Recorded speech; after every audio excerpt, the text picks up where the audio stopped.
Zipper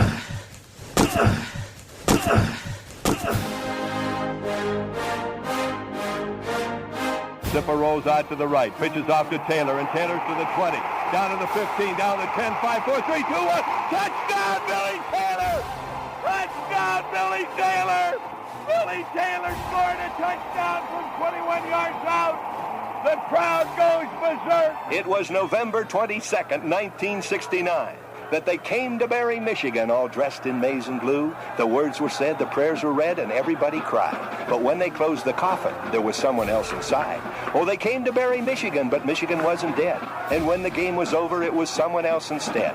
11 Michigan Wolverines put on the gloves of gray, and as the organ played the victors, they laid Woody Hayes away. Under center is Wangler at the 45. He goes back. He's looking for a receiver. He throws downfield to Carter.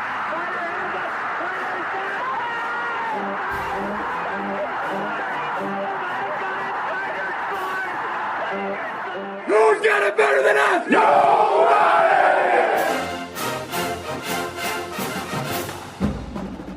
Welcome to the Michigan Man Podcast on Wolverine Sports Radio, a member of the V-Sporto Network, and in partnership with SB Nation's Maize and Brew, for Wolverine fans from coast to coast. Go Blue, and welcome to our visitors edition of the show for Washington Week.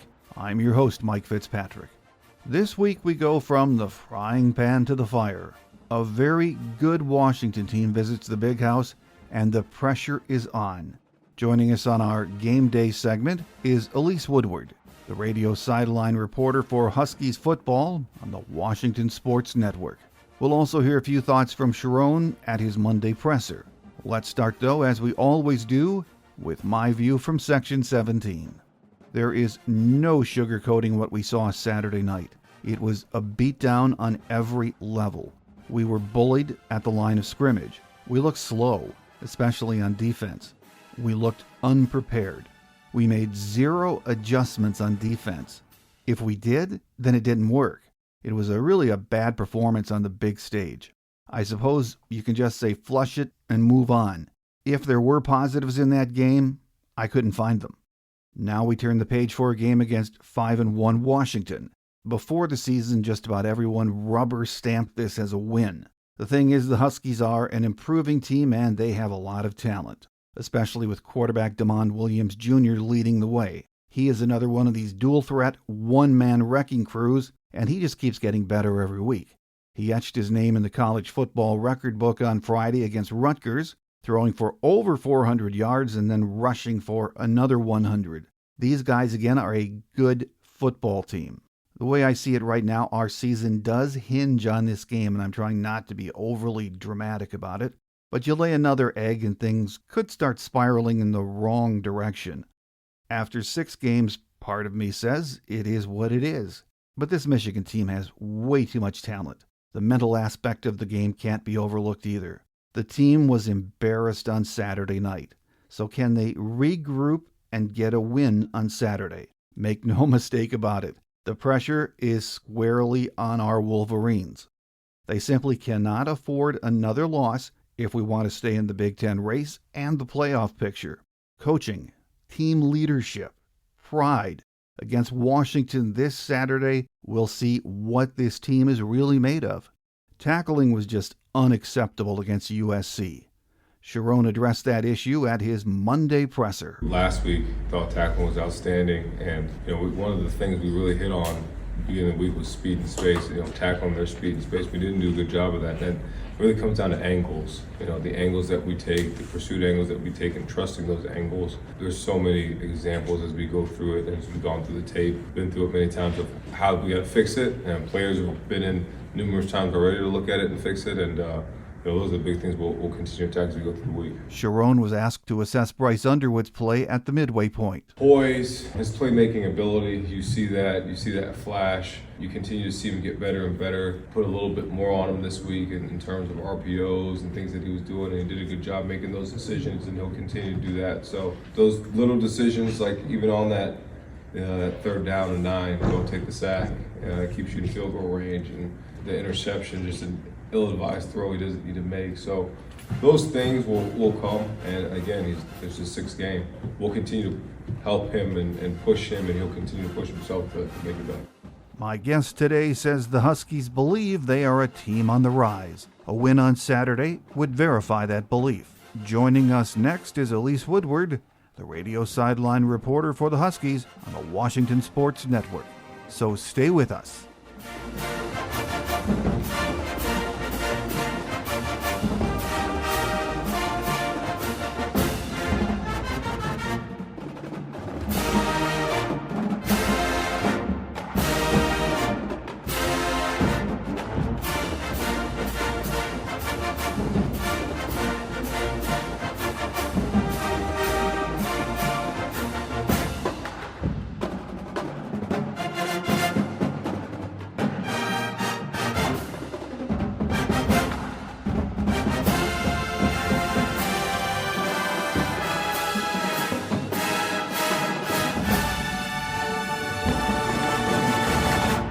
Joining us on the Visitors Edition of the show today is sideline reporter Elise Woodward from the Washington Sports Network. And Elise has been on the show with us the last 2 years, 2 years ago for the playoff game, and then last year, of course, during the regular season. But it's great to have you back, Elise. Oh, I appreciate it. Yeah, boy, it doesn't seem like that long, but here we go again. Yeah, time's flying, and here we are, week 7 of the season, and the Huskies are 5-1 heading into Saturday's matchup. And that's after a 38-19 drubbing of Rutgers. But I have to be honest with you, I watched it on tape because your Mariners sidetracked my Friday evening and broke my heart with a 15-inning thriller. But I did get to catch up with it. But that was a great series, wasn't it? Yeah, it was pretty incredible, Mike, because at the Husky game, the Mariner game and the Tiger game was supposed to be at 1 o'clock initially, and then they changed the time. And so the Husky game had been set at 6 p.m. against Rutgers on a Friday night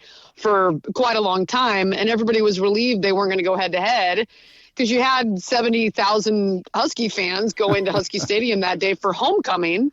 And then you had the Mariners, which are like the talk of the town right now. Obviously, they haven't been to the ALCS for 24 years. So the bunch of the Husky fans, and it was crazy, is that the Mariner game started at 5 p.m. Mm-hmm. The Husky football game started at 6, and yet the Mariner game took longer than the football game. And so everybody was huddled up.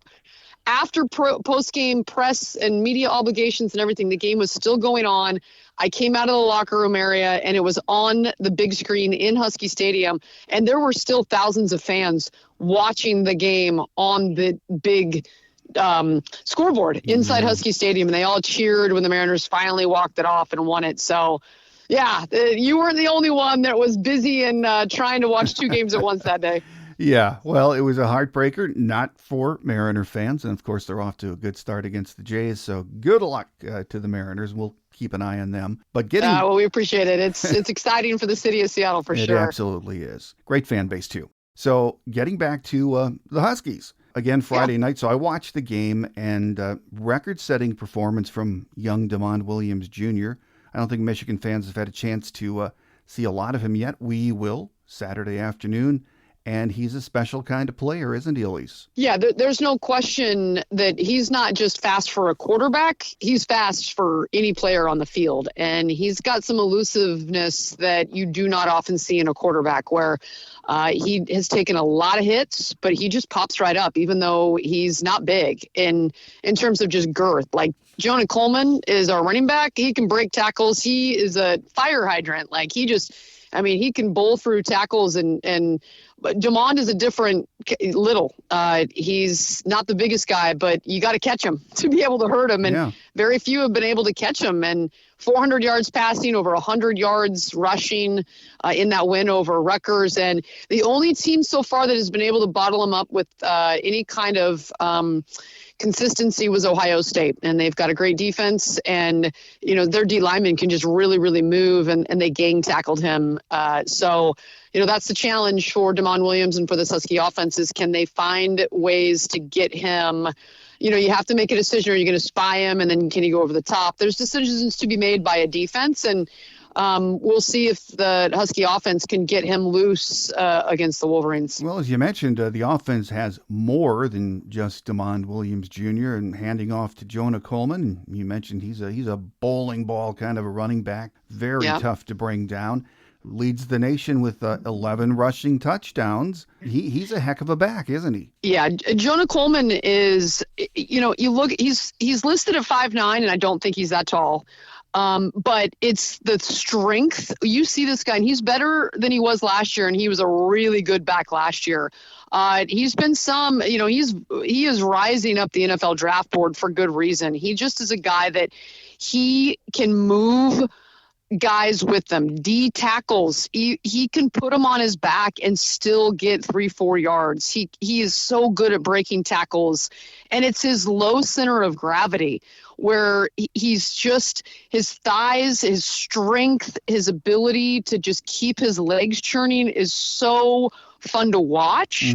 And yet he is elusive. He's not just a power back. He's not just scataboo, right? He's a guy that he's got wiggle, and he can get you in space. He can get you inside the tackle box. So he's a really good back. He's one of the best running backs in the nation, and he's a very big weapon for the Husky attack. Yeah, no doubt about that. Denzel Boston and Desmond Roebuck had really nice games too. Now the receiving room's been, I think, a little bit better than everyone out there expected it to be so far this season, especially Roebuck, but pretty darn good. Yeah, Denzel Boston is 6'4", and he was there on the roster as like the odd man out when the Huskies had 3 guys drafted in the first couple of rounds with Michael Penix's year. I mean, Rome Odunze, who, we just watched last night with the Chicago Bears, Jalen Polk and Jalen McMillan. Those 3 are, 3 outstanding wide receivers. And Denzel Boston was on that roster for the national championship season, but he didn't get a lot of reps and a lot of attention, even though he was 6'4". And he showed out as a freshman every opportunity he got. He just didn't get a lot of balls thrown his way. He's the man now, and he is the man. He is 6'4". You can go over the top. He's got excellent hands. The catch against Rutgers was everything that he can do in terms of go to the end zone, great blanket coverage, and yet the strength of his hands and the ability at 6'4" to elevate and just take it off the top of the DB. He's a great target. He's a guy that can definitely play on Sundays and make a difference. And he's by far the number 1 guy for the Huskies. But Desmond Roebuck, he's an interesting kid. He is a true freshman out of Arizona. Him and DeMond Williams have known each other since they were in elementary school. They have played football together and against each other in the Arizona area since they were in elementary school. They played flag football together. Those 2 guys together, oh my goodness, what a squad that was back in the day. But they have a great connection, and Roebuck has really been coming on. He's made big plays, clutch plays in the win at Maryland and the win against Rutgers. And he does not look like a freshman. He has no fear of the moment at all. So he's been a good up-and-comer. And then Omari Evans, who, obviously Michigan would probably be familiar with him. He was a guy that was on Penn State's roster. He's probably the 3rd wide receiver. He didn't play the first few weeks because of injury, but he's healthy now, and he's made some big plays over the top. So he's another guy for the Huskies and their wide receiving core that has made plays. Well, one of the things, Elise, I thought was impressive is against Rutgers, the Huskies outscored them 28-6 in the second half. For this season, they've outscored opponents, and this is pretty mind-numbing, 142-51 and 80-10 in the fourth quarter alone. The 142-51 is in the second half. That's pretty eye-popping, isn't it? Yeah, it's really interesting. I know for Jed Fish and for the coaching staff, they're like, yeah, don't get down early so that we have to outscore teams in the fourth quarter, right? Yeah. They felt fortunate, I think, to escape with a win at Maryland, but you also have to give them credit that they didn't blink when they were down 20-0. And they were able to come back at Maryland on the road for the first Big Ten win on the road in the Jed Fish era at Washington. Obviously just year 2, but they didn't win a game away from Husky Stadium last season. And as good as they were at Husky Stadium, and they had a streak of 22 games in a row on their home field, Michigan one of those, it's a very difficult place for teams to come and win. But for Washington to be able to be an elite team, you've got to find ways to win on the road. And they were able to do that at Maryland. Now the challenge obviously is even bigger. Washington as a university and a program was back there a few years ago before anybody on this roster. Nobody's played there. None of the coaches were on that coaching staff. So it's a whole different roster. But us old broadcasters were there when Washington came in and got smoked back under Jimmy Lake and that regime, and it was never even a contest. So Husky fans are well aware of how cool the atmosphere and how much fun it is on game day at Michigan, and one of the coolest places and atmospheres to play in any sport anywhere. And so I think for those that did experience that, I think the players are looking forward to it. The coaching staff certainly is looking forward to it because, if you beat a Michigan team on the road, everybody notices. Mm-hmm. There's no question that it is a game you circle on the calendar, and it really means something if you can knock off, a good team like Michigan in their home on their home field. Absolutely. We're at the midway point of the season right now, though, Elise. Things taking shape on both sides of the ball for most teams. But do you think the Huskies' offense has hit their stride, or are they just maybe tapping the surface of what they might be? That's a great question because their skill guys in every position, they have some of the best in the nation. Their offensive line has suffered 2 major injuries, and that is they were able to overcome that in the second half against Maryland. They lost their starting left guard, who's a true freshman but really talented, guy by the name of John Mills. And they lost their starting left tackle, Carver Willis, the game before. You lose your experienced redshirt senior left tackle. Yeah. That's a big deal. And there was obviously some concern, especially when you compound it with another of the offensive linemen going down. So they've lost 40% of their offensive line that started the year. And so far that offensive line has been able to step up and make plays. So they haven't shown, it could go downhill quickly when you lose 2 of your 5 starting linemen, but they've been able to stabilize. How soon those guys get back, or how good the guys are that are backups that are now inserted as starters, that to me will be the key on how this Husky offense is good.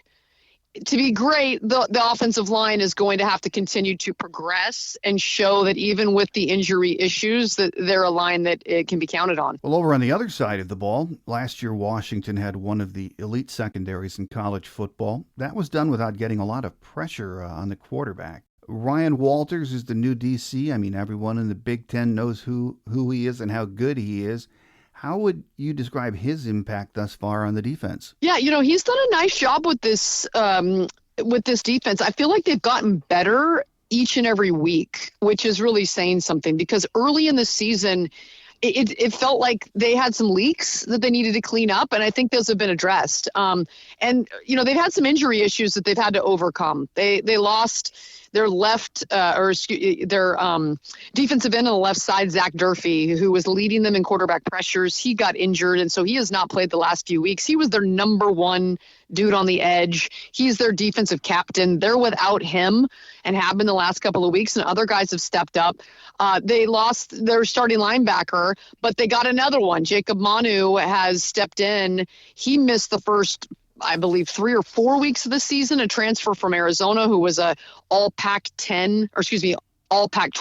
I don't want to get my numbers mixed up here with all the conference changes, but the all Pac-12 linebacker at Arizona has played and looked really good, and then did not play last week against Rutgers, and he was healthy, and it's kind of a redshirt issue and an eligibility issue.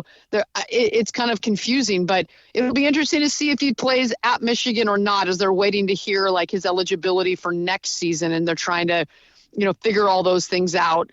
And that's going to be interesting. But the Husky defense looked good last week against Rutgers at home. So, and they also might finally get back their starting corner. I would say the Huskies have the longest corners in the nation, and Ephesians Prysock had a interception last week. He's 6'4", big, athletic, long wingspan corner. Dakario Davis, also 6'4", has not played the last couple of weeks.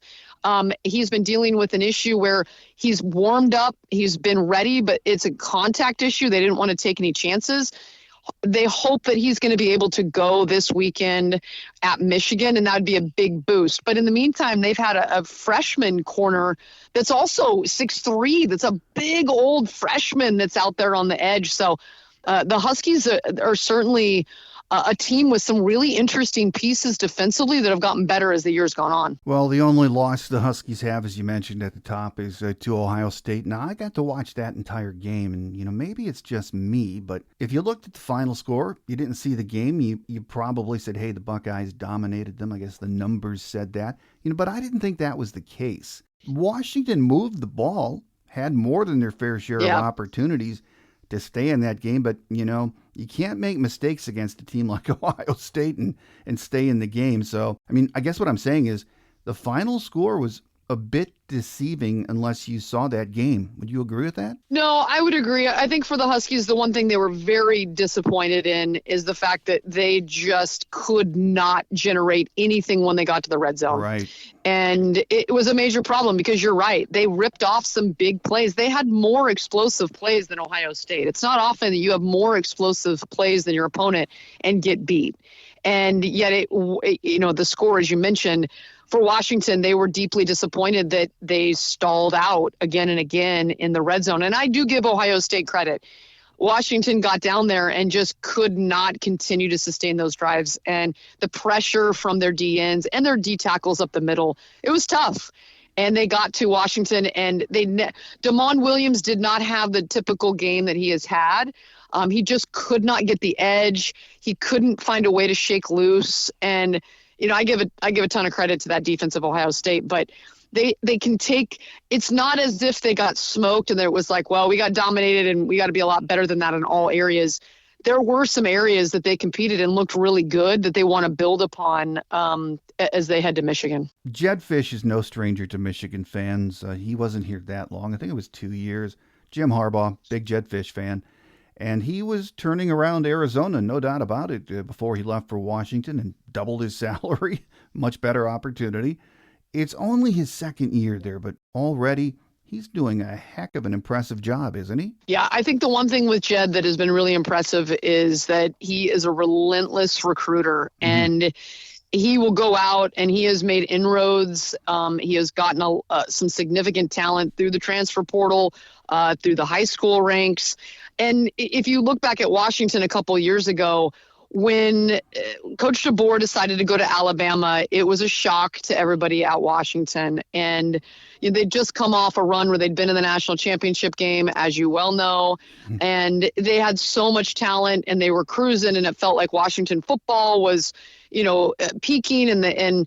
But then when Coach DeBoer left, it felt like an exodus of all the remaining guys leaving Washington football, guys that had been at Washington for 4 years and had 1 year left leaving. And it was, like I said, shocking. And I think Jedd Fisch has done as good a job and better of a job in replacing that talent and being competitive last year, going undefeated at home, getting to a bowl game with a roster that was decimated when he took it over.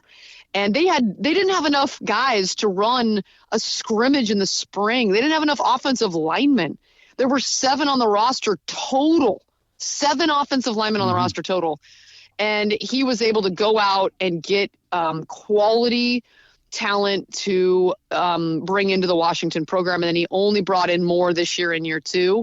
And he's a relentless worker. He's constantly pushing everybody to do more and to be better. And that goes everybody in the administration for we need better facilities. We need better this. We need this. And he backs it up because he's out there just grinding to get guys in and to make Washington football get back. And to be fair, I think it's very odd that Washington's not in the top 25. Yes. I don't understand. They're 5-1. Their only loss was to the number 1 team in the nation. And it was a game in which it was competitive.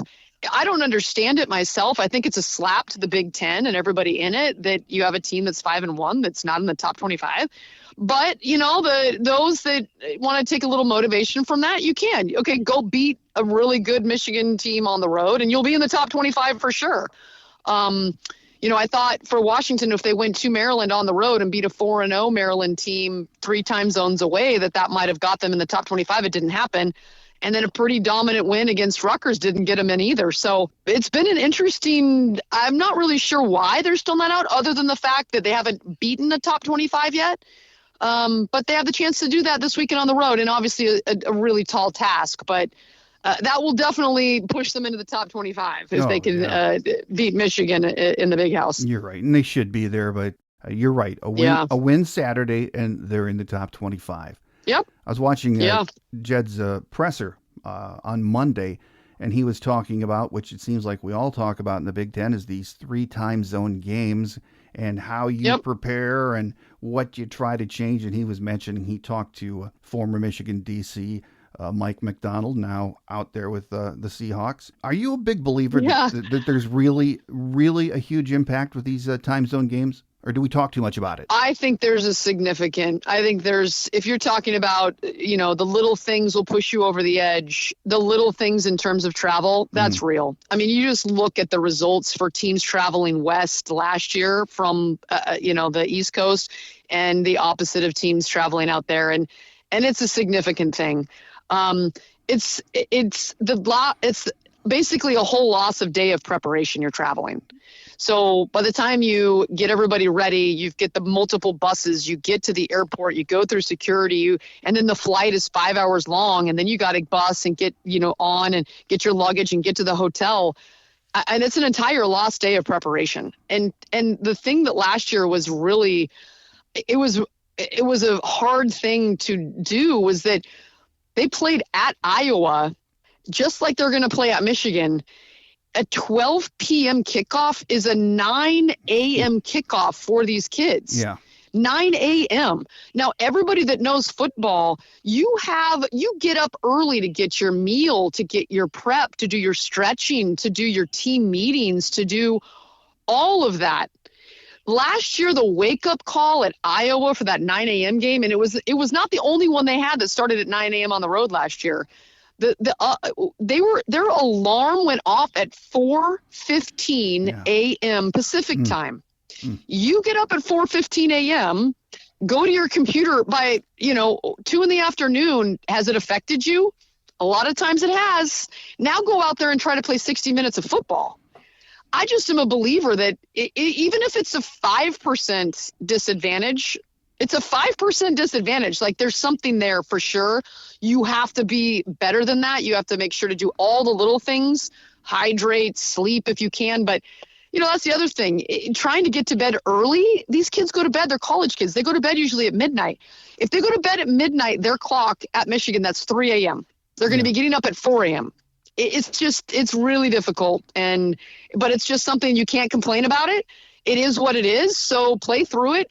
You got to be better than that. Otherwise, you're going to take an L. So final question before we let you get away, Elise. This probably isn't a must-win game for the Huskies. I think it is for Michigan.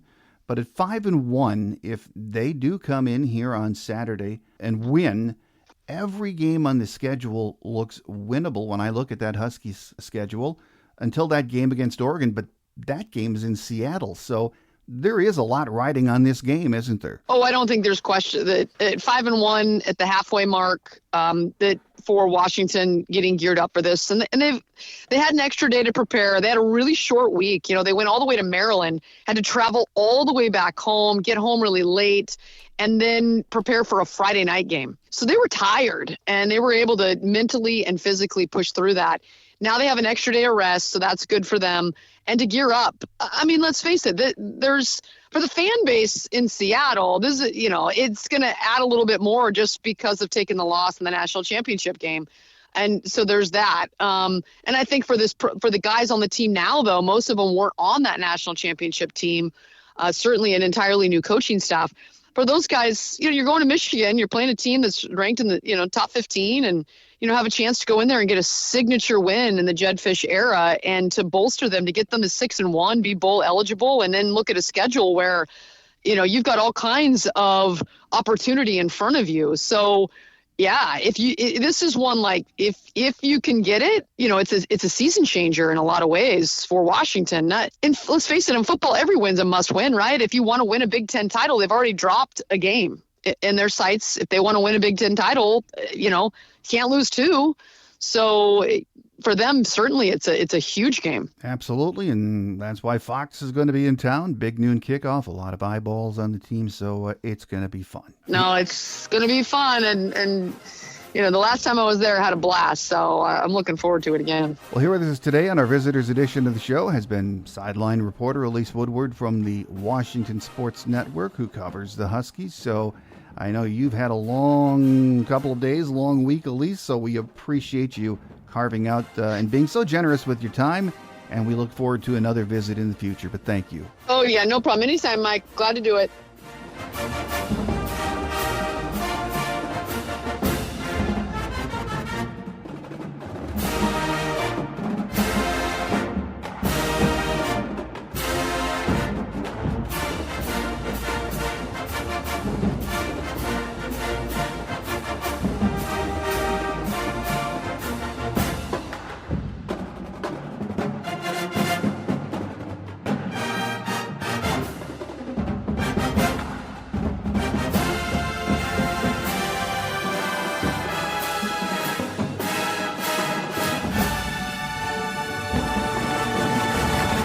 On Quick Hits today, not much to report on the injury front, other than Sharon saying Justice Haynes is fine. How fine? We'll see as the week goes on.